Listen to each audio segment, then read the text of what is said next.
आज से कुछ दिनों तक हम आपका साक्षात्कार कराने जा रहे हैं भारत के अपने दर्शन से, यानी एकात्म मानव दर्शन से। भारतीय संस्कृति के विभिन्न आयामों का कुल जोड़ है एकात्म मानव दर्शन। वो सनातन भारत का आईना है, उसकी विशिष्टताओं का, उसके अध्यात्म का, उसकी कर्मशीलता का, प्रकृति से उसकी एकात्मता का, भारत के अर्थशास्त्र का, उसके समाज शास्त्र का, उसकी विविधता को एक रूपता में पिरोने वाला सूत्र है एकात्म मानव दर्शन।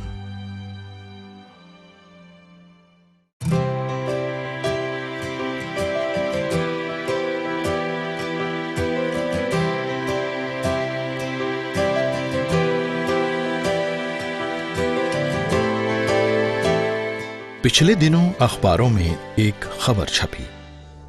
चपरासी के 368 पदों के लिए 23 लाख आवेदन, इनमें से 255 पीएचडी, 2 लाख से ऊपर बीटेक, लाखों पोस्ट ग्रेजुएट व ग्रेजुएट वगैरह वगैरह। एक दूसरी खबर पर नजर डालिए।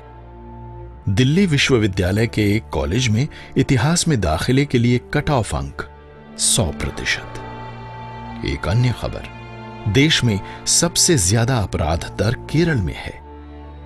यहां यह बात ध्यान देने योग्य है कि केरल देश का पहला पूर्ण साक्षर राज्य है, सबसे ज्यादा पढ़ा लिखा। अब ये वर्तमान शिक्षा व्यवस्था की कमी है या फिर उस व्यवस्था की जो अंग्रेजों ने हम पर थोप दी थी? ये सिस्टम ये नहीं है कि अच्छा नहीं चल रहा, ये एक्चुअली बहुत अच्छा चल रहा, बहुत अच्छा चल रहा है। कि अगर हमको गुलाम बनाना है, हमारे सोच को एक ढांचा में फिट करना है, तो ये बहुत अच्छा ये चीज कर रहा है। इंडिविजुअल पर्सनालिटी डेवलपमेंट जो शिक्षा का मूल आधार होना चाहिए, कि स्किल तो दे ही, लेकिन साथ साथ जीवन जीने की शैली भी बताए। इसमें मुझे थोड़ी बहुत नहीं, बहुत बड़ी एक चुनौती नजर आती है।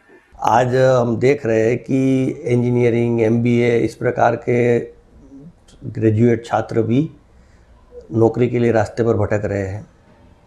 और हमारी शिक्षा व्यवस्था से मैं कहता हूँ कि दो ही बात होती है, एक तो नौकर पैदा हो रहे हैं या दूसरा बेकार हो रहा है। एक वो जमाना था जब भारत विश्व गुरु माना जाता था।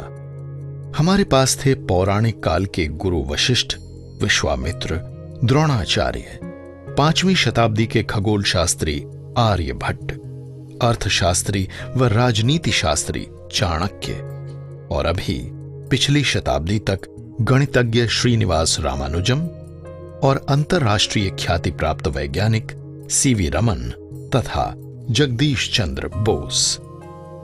अब इन्फोसिस के नारायण मूर्ति कह रहे हैं कि शिक्षा के हमारे आज के बेंचमार्क आईआईटीज का स्तर बुरी तरह गिर गया है और अब तो वो सिर्फ इंजीनियर बनाने वाली फैक्ट्रियां बनकर रह गई हैं। ग्रेजुएट, पोस्ट ग्रेजुएट तो बच्चे हो जाते हैं, लेकिन न जीवन की उसको कोई दिशा है, न जीवन में क्या प्राप्त करना है उसकी कोई जानकारी उनको है, न अपने स्वयं के परिवार के जीवन चला सके इतनी क्षमता उसमें निर्माण हो रही है। करिकुलम जो हमारा कहलाता है, जो सीबीएसई का है, वो सिर्फ पढ़े लिखे ग्रेजुएट्स तैयार कर रहा है। आज की शिक्षा व्यवस्था सचमुच चिंता का विषय बनकर रह गई है।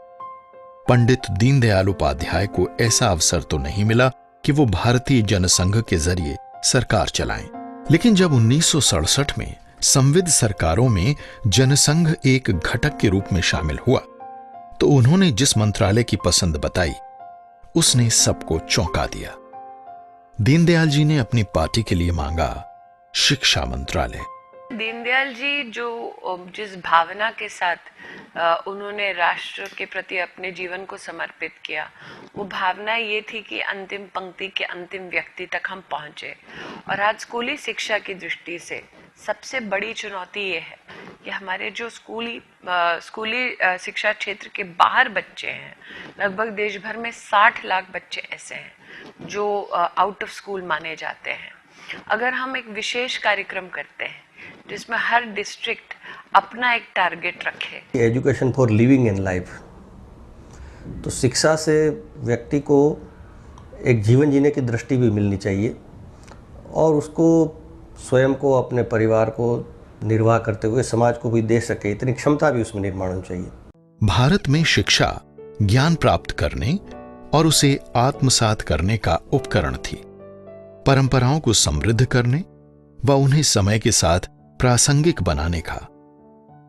प्रोफेसर जगदीश चंद्र बोस बताते थे कि किस तरह उनके मछुआरों के बच्चे साथियों की कहानियों ने उनके मन में प्रकृति के कामकाज, तौर तरीके और भीतर झांकने की ललक पैदा की और इसी जिज्ञासा ने उन्हें इस स्थान पर पहुंचा दिया। हमने संधि के माध्यम से आईआईटीज के ही साइंटिस्ट के सौजन्य से हमारी पुरानी जो साइंटिफिक एक दृष्टिकोण थी, फॉर्मुलेशंस थे, इनको मॉडर्न साइंस और मैथमेटिक्स के माध्यम से उजागर करने का प्रयास किया है। गैंजेटिक प्लेन का शिफ्ट होना, उसका आसपास की जनसंख्या पर प्रभाव, क्लाइमेटिक चेंज, या फिर काशी का जो आर्किटेक्चरल वंडर है उसे साइंस की दृष्टि से देखना, ये सारे कार्य हम संधि के माध्यम से करते हैं। सचमुच बच्चा अपने परिवार, अपने परिवेश, अपने सहपाठियों, अपने मित्रों वगैरह से जो सीख पाता है वो उसके मन में घर कर जाता है। कितनी ही पीढ़ियां दादी नानी की कहानियां सुनते सुनते बड़ी हुईं और भारत को विश्व गुरु का दर्जा दिला गई थी।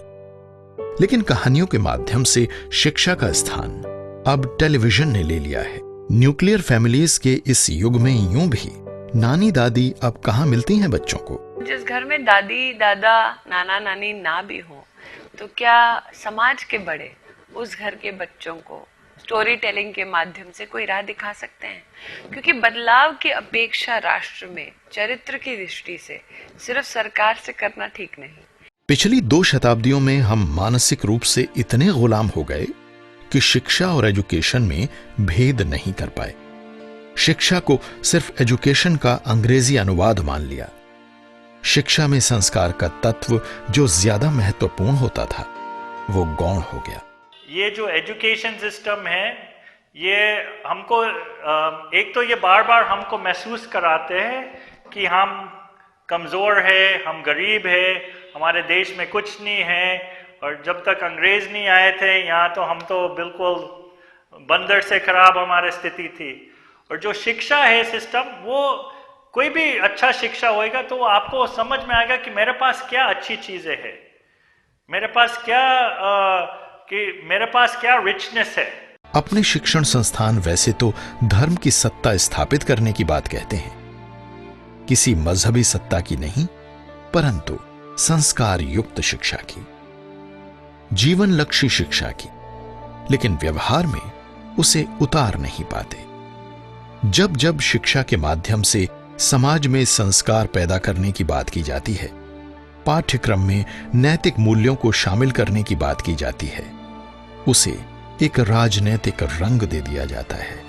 चाहे उनकी राजनीतिक नीति या रणनीति कोई भी रही हो, लेकिन एकजुट है देश का पॉलिटी इस बात पर कि एथिकल एजुकेशन भी शिक्षा का एक अभिन्न अंग होना चाहिए। आज शिक्षा में संस्कार, नैतिक मूल्यों, चरित्र निर्माण की बात बिल्कुल गायब हो गई है। हम लोग को इस नीति पूर्ण व्यवसाय करना है। बड़े होके ये सारे छोटे छोटे अपने बिजनेस करेंगे, क्योंकि नौकरी की लक्ष्य हम लोग पढ़ाई नहीं देते हैं कि उनको भविष्य में जाके कहीं जॉब करना है।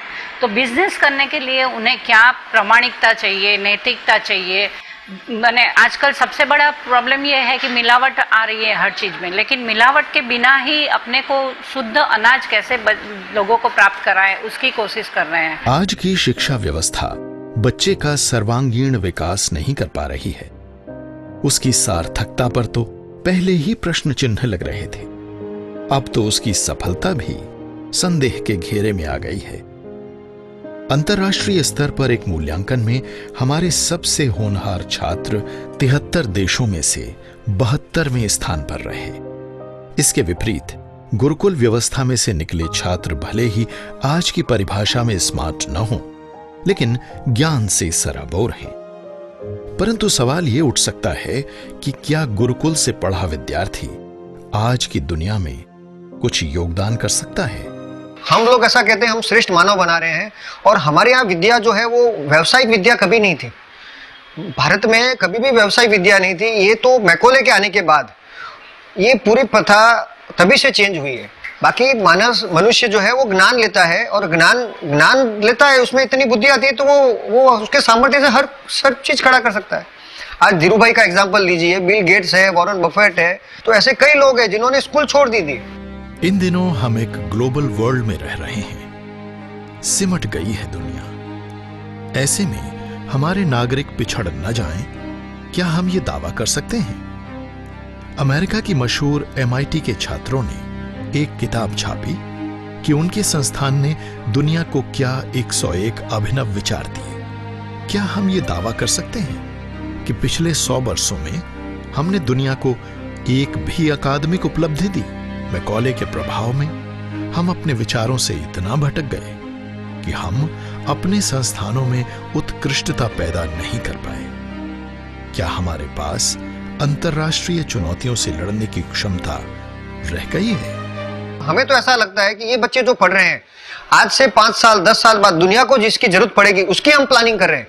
कि जो दुनिया आज शोषण की तरफ जा रही है, संस्कृति का जो शोषण हो रहा है, आज दुनिया जो जी रही है ऐसी 12 पृथ्वी कम पड़ेगी। जो अमेरिका जो लाइफस्टाइल जी रहा है, यदि दुनिया वो लाइफस्टाइल जीने जाएगी तो 12 पृथ्वी कम पड़ेगी, तो फिर तो विनाश ही है। तो भारत इस विकल्प को भारत बहुत अच्छी तरह से दे सकता है और दुनिया आज उस विकल्प पे भारत के ऊपर बहुत आशा है और हमको उसको बीज रिक्शा के रूप में हम ये गुरुकुल की स्थापना की गई है। हाल ही में प्रोफेसर अमर्त्य सेन ने अपना एक अनुभव बताया कि शांति निकेतन में उनके शिक्षक ने एक विद्यार्थी के बारे में कहा कि फला छात्रा के विचार बहुत मौलिक हैं, हालांकि उसके नंबर भी अच्छे आते हैं। कितनी अद्भुत कल्पना है शिक्षा की। हमारे देश के बच्चों को हमारे अपने शास्त्र, अपना साहित्य आदि पढ़ने का अवसर नहीं मिल पाता। इससे वो न सिर्फ अपने संदर्भों को समझ नहीं पाता, बल्कि देशज ज्ञान के प्रति भी उसका लगाव पैदा नहीं हो पाता। मार्क ट्वेन ने कहा था, originality is the mark of genius. जो ओरिजिनल है वो अपने आप में जीनियस है। सो हम अपने बच्चों को अपने स्कूल में ये सिखाते हैं कि बी ओरिजिनल। जो आपका कल्चर है, जो आपकी वैल्यूज हैं, दी बेस्ट है, आप इम्बाइब करें and try to live with that. हमारी शिक्षा की एक अपूर्णता है। उस अपूर्णता का स्वामी विवेकानंद भी बार बार जिक्र करते हैं। जब वो कहते हैं मैं मैन मेकिंग एजुकेशन का समर्थक हूँ, तो वो कहना ये चाहते हैं कि ये जो फॉर्मल इंस्टीट्यूशन में शिक्षा मिल रही है, ये व्यक्ति को हो सकता है कि कुछ विषयों का ज्ञान दे दे, तर्क निपुण बना दे, लेकिन क्या वो उसको एक अच्छा इंसान भी बनाती है? शांति निकेतन में विश्व भारती की स्थापना करते हुए गुरुदेव रविंद्रनाथ टैगोर ने भी कहा था, हमारी मौजूदा शिक्षा व्यवस्था सिर्फ क्लर्क, डॉक्टर, पुलिसमैन, मजिस्ट्रेट आदि बनाने के लिए पर्याप्त है। वो किसान, तेली या कुम्हार तक नहीं पहुंच पाई है। अगर हमें सचमुच कोई भारतीय व्यवस्था चाहिए तो वो हमें आसपास के परिवेश में से ही ढूंढनी होगी।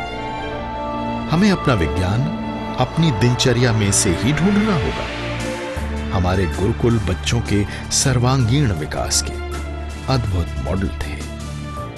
अध्ययन मन लगाकर, गुरु के साथ एकात्म होकर, व्यायाम पूर्ण अनुशासन के साथ, निपुणता के साथ, ललित कला स्वयं के आनंद के लिए तथा समाज में उत्सव का माहौल बना रहे। सहजीवन, साथ बैठकर भोजन करना, आपस में बांटने की आदत बनाना। युद्ध की कोई आकांक्षा नहीं, लेकिन राष्ट्र की रक्षा के लिए हमेशा तैयार रहना। हम इन बच्चों को एक एक विद्या में पारंगत बनाएंगे, एक एक कला में इनको पारंगत बनाएंगे। इनको आएगा सब, jack of all master of one.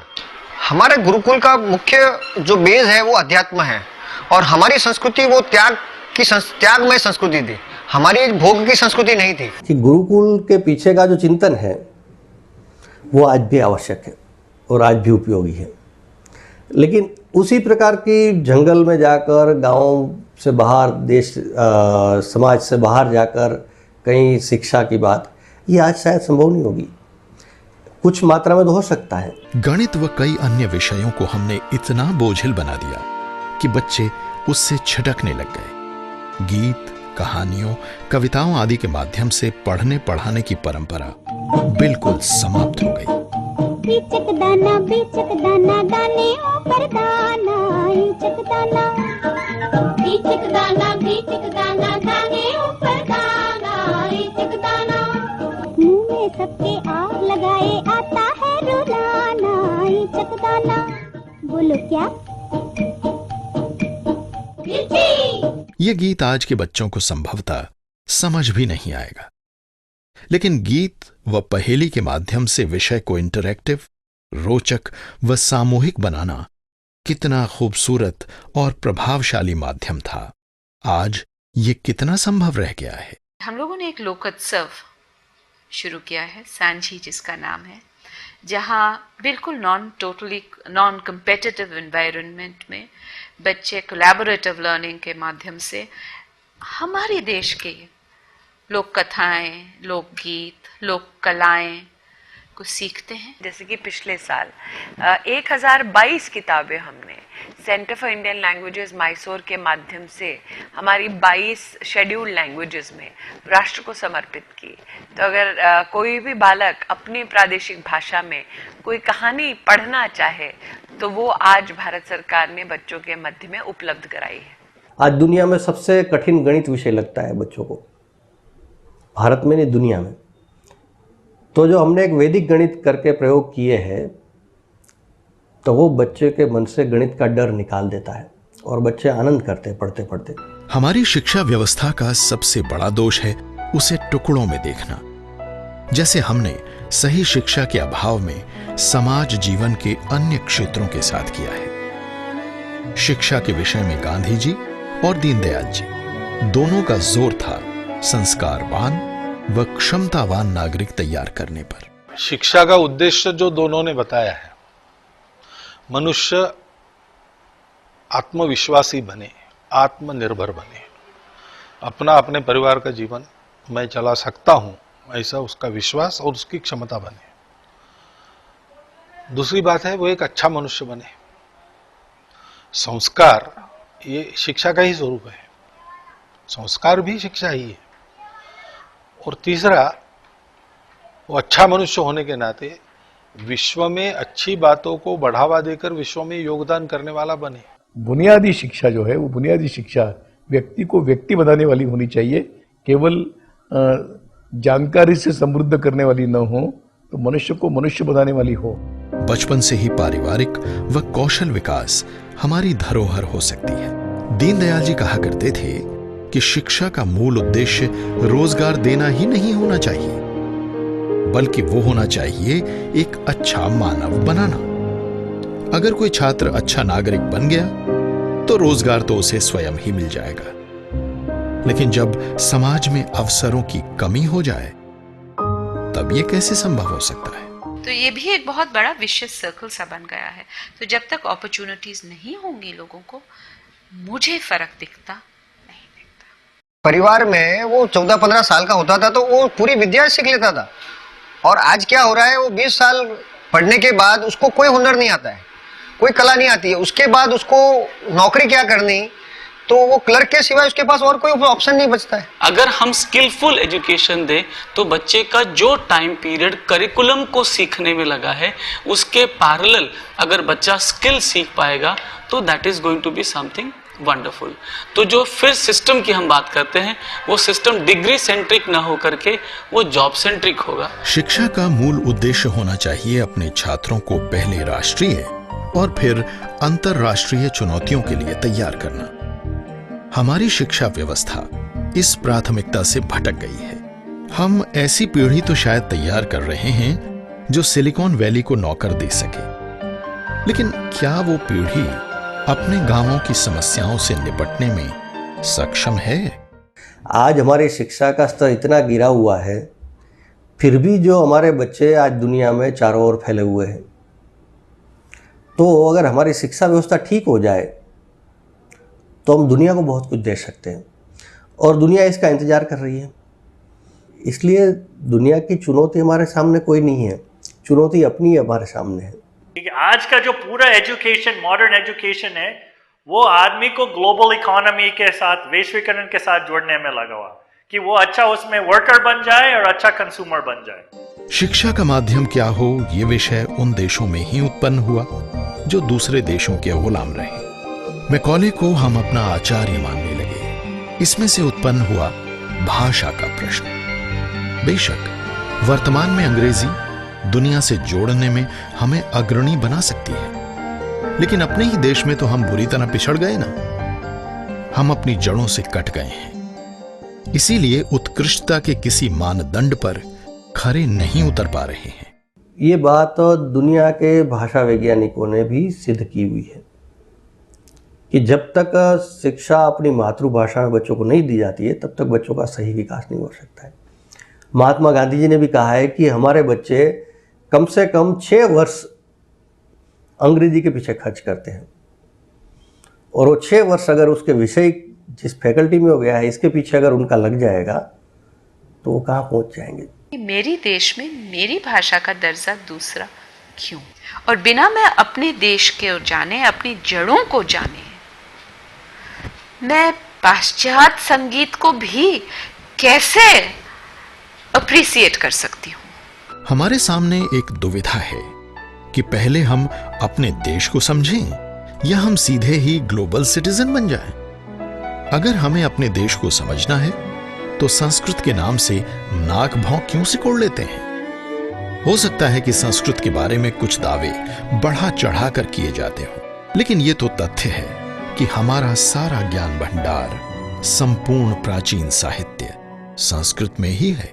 हमारा भारतीय ज्ञान, प्राचीन ज्ञान जो है तो वो सारा संस्कृत में है, क्योंकि हमारे प्राचीन ग्रंथों में है। तो आज के जो विज्ञान के छात्र हैं उनको संस्कृत मालूम नहीं है, आज के संस्कृत के छात्र हैं उसको विज्ञान मालूम नहीं है। इसलिए हम विज्ञान के क्षेत्र में बहुत जिस प्रकार की प्रगति करनी चाहिए उस प्रकार नहीं कर पा रहे हैं। फिर अभी पूरी व्यवस्था पाठ्यक्रम केंद्रित है। बच्चा उसकी तकनीकियों में ही उलझ कर रह जाता है। पाठ्यक्रम की आत्मा से वो एकात्म हो ही नहीं पाता। पूरी व्यवस्था को विद्यार्थी केंद्रित करना होगा। किसी विषय विशेष में उसकी रुचि, अरुचि, प्रवीणता आदि का ख्याल रखना होगा। ये सब बातें नई राष्ट्रीय शिक्षा नीति में शामिल की जा सकती हैं। सिस्टम अभी भी जो है वो करिकुलम सेंट्रिक है। It has to be student centric. Now when I say student centric, it means either then the bag what a child is carrying back home. बच्चा जो है वो बुक्स के अलावा घर और वापस क्या लेके जा रहा है? Is he only carrying question answers or a worksheet, or he is carrying the values or the culture or the roots which connects him with the society and the parents? आज तक शिक्षा नीति जब निर्धारित होती थी तब कुछ अफसर अथवा कुछ विशिष्ट व्यक्ति ही बैठकर ये निर्धारित करते थे कि पूरे देश में किस प्रकार से शिक्षा दी जाएगी अथवा शिक्षा के क्या मानक होंगे। हमने पहली बार 2,75,000 हमारे ग्रामीण अंचल में जो एजुकेशन काउंसिल्स हैं उनसे निवेदन किया कि आप बताएं कि आपके गांव के लिए आपका शिक्षा का प्लान क्या है। दूसरा विषय है शिक्षकों की अपनी शिक्षा।